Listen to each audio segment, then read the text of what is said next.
a global superpower and a major exporter, while we are still struggling? There's one notable difference between us and China. It has focused on manufacturing while our manufacturing sector is steadily declining. And to boost this sector, the government is planning on drafting the Development of Enterprise and Service Hubs Law. But why is the sector declining and what is the new law about?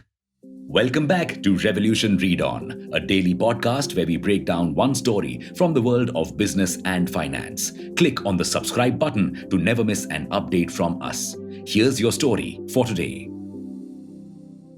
China's manufacturing boost has helped the country increase exports, create more jobs, and increase economic productivity. In fact, since the Industrial Revolution, it is a country's ability to manufacture goods that plays an essential role in its development. Now, while India has managed to grow its service sector quite impressively, we are still lagging behind in the manufacturing space. Manufacturing still makes only 14% of our GDP. The sector employed over 5.1 crore Indians in 2016-17, but this number has tanked 46% to reach 2.73 crore in 2020-21. The government has been trying for years to increase this capacity. For this, several projects and initiatives have been launched, like the Make in India initiative, Startup India initiative, and more.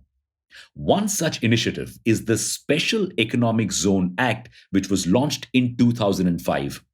Under the Act, special economic zones were built to promote manufacturing exports. These areas are like foreign lands within the country where the same rules do not apply. You see, to boost business in these areas, the government takes no income taxes on export income for the first 5 years. For the next 5 years after this, only 50% income tax is exempted. And for the next 5 years, 50% of the tax on plowed back profits, that's profits invested back into the business, is exempted.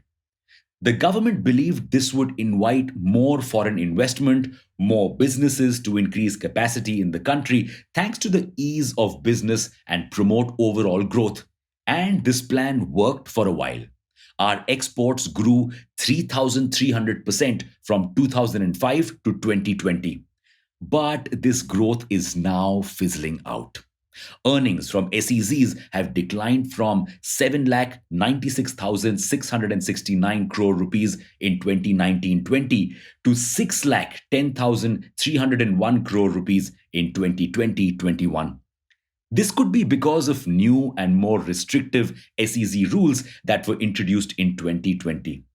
The government not only imposed a minimum alternate tax on companies that were in these special economic zones, but also announced that the income tax exemptions would only be applicable for companies that started production before June 2020. So the popularity of these SEZs is going down. Plus, extra compliance issues with state and the central government, full customs duties laid on any domestic sales, and many more such problems meant that the SEZ model hasn't been so successful here anyway. Which is why 336 SEZ units have exited during the last 4 years, and over 20,000 hectares of SEZ land is unutilized. But the government is learning from its flaws, which is why it is now introducing a new draft law which will replace SEZs. And even if these flaws didn't exist, the government would still have to overturn this law because the World Trade Organization claimed that subsidizing exports by giving companies benefits for exporting was an unfair market practice, basically cheating.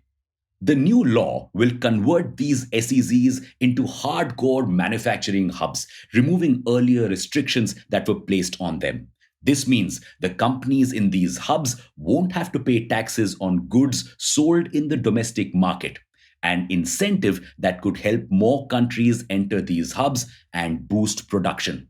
This will reduce imports and increase exports. Plus, companies will no longer have to deal with multiple authorities to set up base inside these hubs. The government has promised to give them a single window clearance, meaning no traveling from office to office for permits.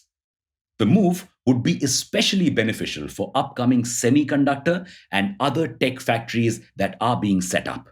These companies are, anyways, getting production linked incentives, and more possible incentives could help them to get the same level as foreign manufacturers. However, it is still unclear what kind of tax benefits, if any, the companies inside these hubs will get. But most probably, they will be getting subsidies and incentives from the states as well as the center, seeing as the government is really keen on taking the manufacturing sector's revenues to 25% of GDP. Seems exciting, right? But that's what people had thought about the SEZ bill as well, and look how that turned out. So, guess we'll have to wait and watch how this works out. And that's all for today. Thank you for listening in. We'll be back tomorrow.